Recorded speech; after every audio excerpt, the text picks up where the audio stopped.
Hello, I will be talking about hair care tips today. There's this famous series that used to come on American television and the 70s show. And in that character, Kitty says a line which I found very classic. She used to say, "Men have their cars and women have their hair," and I so truly believe that.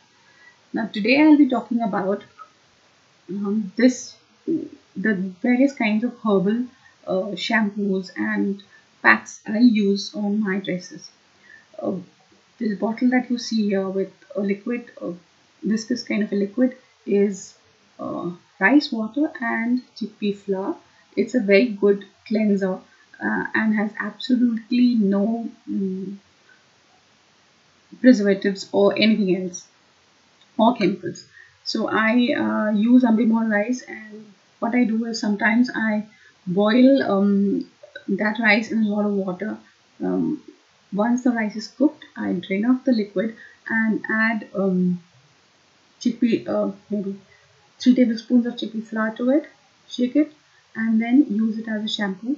Rinse it off with a lot of water, or else what happens is you could have some small particles of this chickpea flour on your hair, and it look like you've got sand in your hair. So it's very important to rinse it off very well once you use it.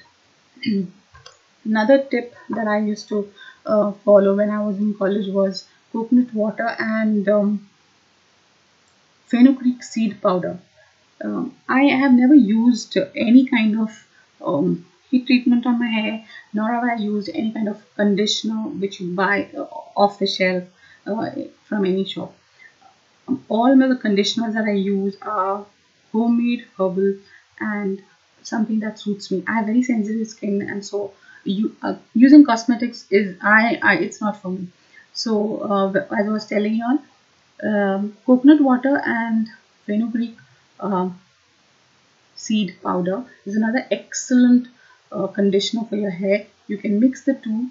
You can take the coconut water of one coconut and mix 3 to 4 tablespoons of fenugreek seed powder in it. Apply it to your hair, leave it on for 2 to 3 hours, and then shampoo it off with any kind of shampoo you use, not necessarily a herbal one.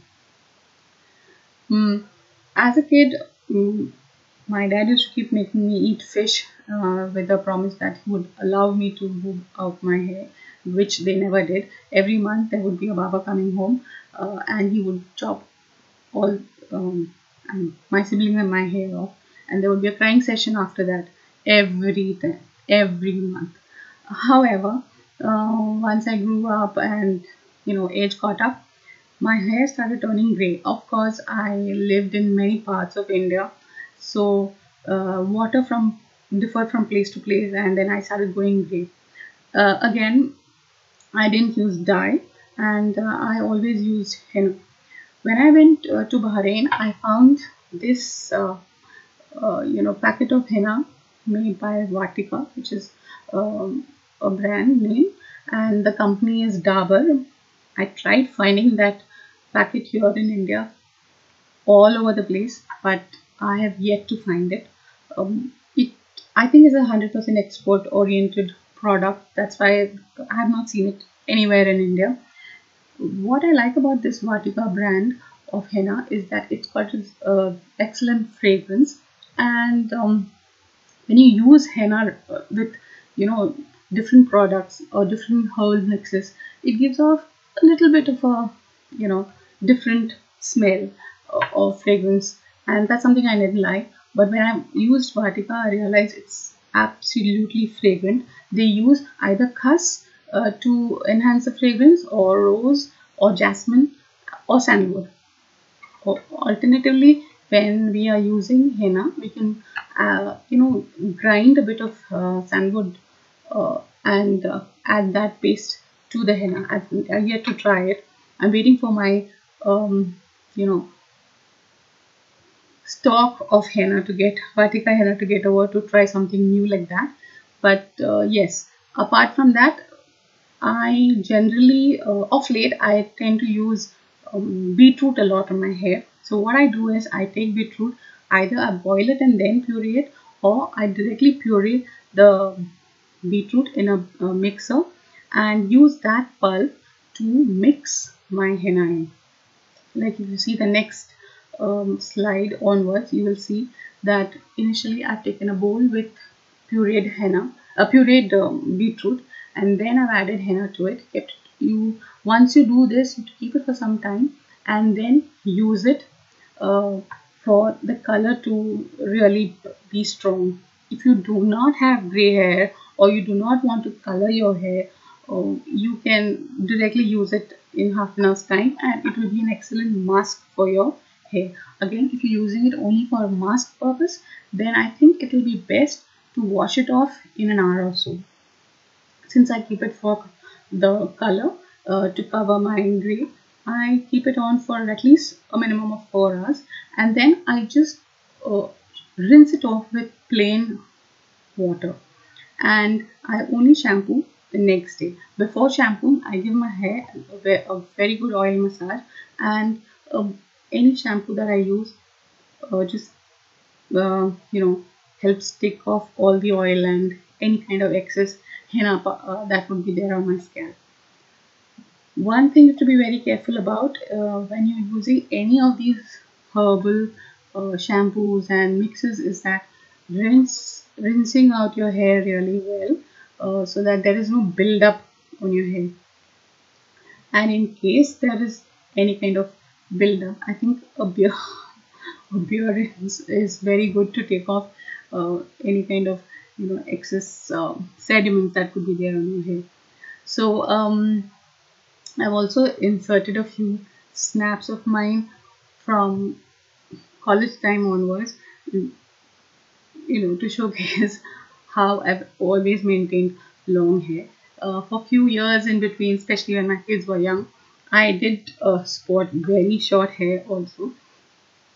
But that was again because of necessity. And then I had met with an accident, so that time I had gone for in 2006. So that time I had gone for a very drastic, short, blunt cut.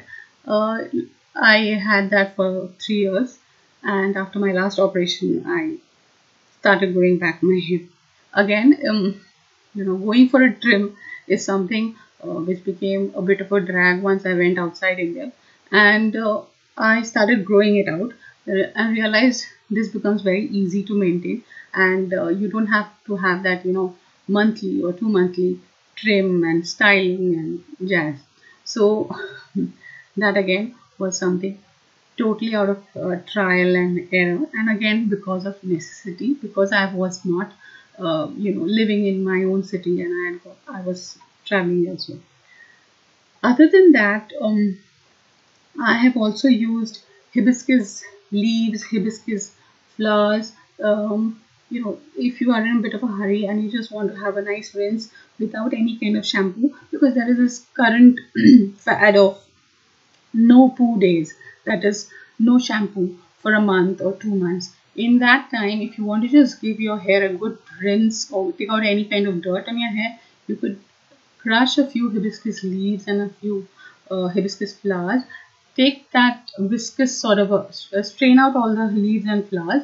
Take that viscous liquid that you get, and then use that to wash your hair. That again is an excellent way to clean your hair. Even okra or ladyfinger can be used to make a natural cleanser. So you take a few okra, crush it in your hand, in a mixer or in a food processor or whatever else you have, and then if you don't have anything, you can just crush it, chop it finely and crush it with a mortar or with your hand itself, and then pour some water into this mix and strain out the chunks of okra, and then use that liquid to clean your hair. If you add a bit of chickpea flour to that solution, it becomes even more deep cleansing. It helps in deep cleansing. Another thing you could also add to rice water and or okra water or any other hibiscus leaf water is green gram powder. That again acts as chickpea flour. and is excellent to clean your hair. Only a problem is when you're using that, ensure that you use some fragrant or something to give that solution a fragrance, because it tends to be a little green gram flower can be a little weird in smell.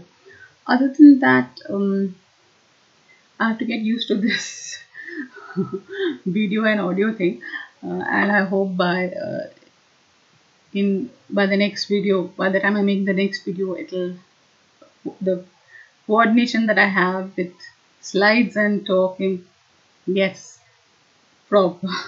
So these are a few snaps of when I had short hair. This was when I was working full time. This is again snap of me when I was in college. Here again, this is when I was working and I had an accident. This is when I was back to being a full-time mom. Here back in the tea estates with very short hair. This is one of the latest snaps with long hair.